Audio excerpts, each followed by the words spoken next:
ହେଇଛି ଜଙ୍ଗଲରେ ତାକୁ କିଏ ଦେଖିଛି? ବାଘ ଦେଖିଛି। ବାଘ ଯେତେବେଳେ ଗାଈକୁ ଦେଖି ଦେଇଛି ଆଉ ଛାଡ଼ିବ କି? କହିଛି କଣ? ଖାଇବ ବୋଲି। ବାଘ ଗାଈକୁ ଦେଖି କହିଛି ଖାଇବ ବୋଲି। ସେଠି ବାଘକୁ କଣ କହିଛି ଗାଈ? ଗାଈ କହିଛି ବାଘ ମାମୁଁ ତମେ ଯଦି କହୁଛ ତମ ଭୋଜନ ମୁଁ ହେବି, ତମେ ମତେ ଖାଇବ, କିନ୍ତୁ ମୋ ଉପରେ ଗୋଟିଏ ଦୟା କର। କି ଦୟା କର?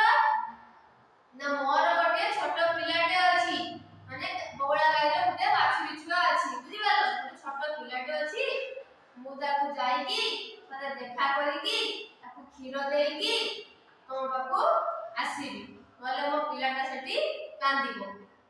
ଏ କଥା କହିକି ବାଘ ମାମୁଁକୁ କହିଦେଇକି ସେ କଣ କରିଛି? ଆସିବା ପାଇଁ ଚେଷ୍ଟା କରିଛି। ସେଠି ବାଘ ମାମୁଁ କହିଛି ହଉ ତାହେଲେ ତୁ ଯା। ବିଶ୍ୱାସ କରିକି ବାଘ ମାମୁଁ ବଉଳା ଗାଈକୁ ଛାଡ଼ିଛି ଯେ ସିଏ ତା ଗାଈକୁ ଛାଡ଼ି ତା ବାଛୁରୀକୁ କ୍ଷୀର ଦେଇକି ଆସିକି ମୋ ପାଖକୁ ଆସିବ। ସେଠୁ ତାପରେ ବଉଳା ଗାଈ କଣ କରିଛି? ସେ ତ ଜାଣିଛି ସେ ବାଘର ଭୋଜନ ହବ ଆଗକୁ ଆସିକି, ତା ଛୁଆଟା ଦୁଃଖ କଷ୍ଟରେ, ତା ପାଇଁ ତାର ଦୁଃଖ କଷ୍ଟ ନାହିଁ, ସିଏ ମଲା ପରେ ତା ଛୁଆଟା କଥା କିଏ ବୁଝିବ? ଛୁଆଟା କେମିତି କ୍ଷୀର ପିଇବ? ସେଇ କଥା ଭାବି ଭାବି ବାଟ ସାରା କାନ୍ଦି କାନ୍ଦି ସିଏ ଆସିଛି। ଆସିକି କଣ କରିଛି?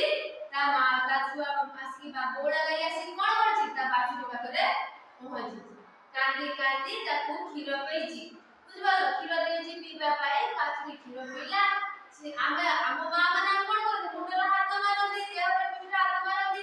ତାର ତ ହାତ ନାହିଁ, ଚାରିଟା ଗୋଡ଼, ସେ କଣ କରିଥିଲେ? ଜିଭରେ ତା ବାଛୁରୀକୁ ଚାଟିଛି, ବୁଝିପାରିଲ? ମନ ଦୁଃଖ କରିକି ଚାଟିଛି। ତାପରେ ସିଏ ତା କଣ ବାଛୁରୀ ଖାଇତେ ପିଇତେ ଦେଇକି ମନ ଦୁଃଖ କରିକି ତାକୁ ଟିକେ ସ୍ନେହ କରିକି କେଡ଼ି ଗଲା? ବାଘ ପାଖକୁ ଗଲା। ସେଠି ବାଘ ପାଖରେ ଯେତେବେଳେ ପହଞ୍ଚିଲା, ଗାଈକୁ ଦେଖିକି କଣ ହେଇଛି? ବଉଳା ଗାଈକୁ ଦେଖିକି ବାଘର ମନ ତରଳି ଯାଇଛି। ବାଘ କଣ କହିଛି? ତୋର ଏଇ ଯୋଉ କଣ ନିଃସ୍ୱାର୍ଥପର, ତୁ ଯୋଉ ବିଶ୍ୱାସଘାତକତା କଲୁ ନାହିଁ, ତୋ ବିଶ୍ୱାସଟା, ମୋ ବିଶ୍ୱାସଟା ଯୋଉ ତୋ ଉପରେ ବଜାୟ ରଖିଲୁ, ମୋ ସହିତ ଖେଳିଲୁନି, ମୋ ସହିତ ବିଶ୍ୱାସଘାତକତା କଲୁନି, ସେଥିରେ ମୁଁ ବହୁତ ଖୁସି। ତୁ ଏଥର ଯା, ତୋ ଛୁଆ ପାଖକୁ ଯା। ବାଘ ତା ମନ ତରଳି ଗଲା ନା? ସମସ୍ତଙ୍କ ପ୍ରତି ସେଠି ଏଠି ଗାଈ କଣ କରିଥାନ୍ତା?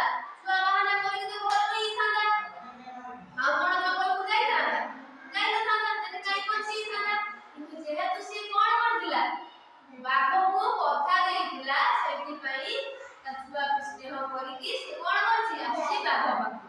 ତାର ଏଇ ଯୋଉ ଗୁଣଟା କଣ ହେଇଛି? ବାଘକୁ ବହୁତ ପସନ୍ଦ ଆସିଛି, ସେଥିପାଇଁ ବାଘ ତାକୁ କଣ କରିଛି? ଛାଡ଼ି ଦେଇଛି, ବୁଝିପାରିଲ? ତ ଏଇଠୁ ଆମେ କଣ ଶିଖିଲେ? ନା ଯାହାକୁ ଯାହା କଥା ଦେଇଛ ସେ କଥାଟାକୁ ରଖିବା ଭଲ, ବୁଝିପାରିଲ? କାହାକୁ କଥା ଦେଇ କଥା ରଖିବାଟା ବହୁତ ଭଲ ଗୁଣ। କାହାକୁ କଥା ଦେଇକି ତା ସହିତ ବିଶ୍ୱାସଘାତକତା କରିବା କଥା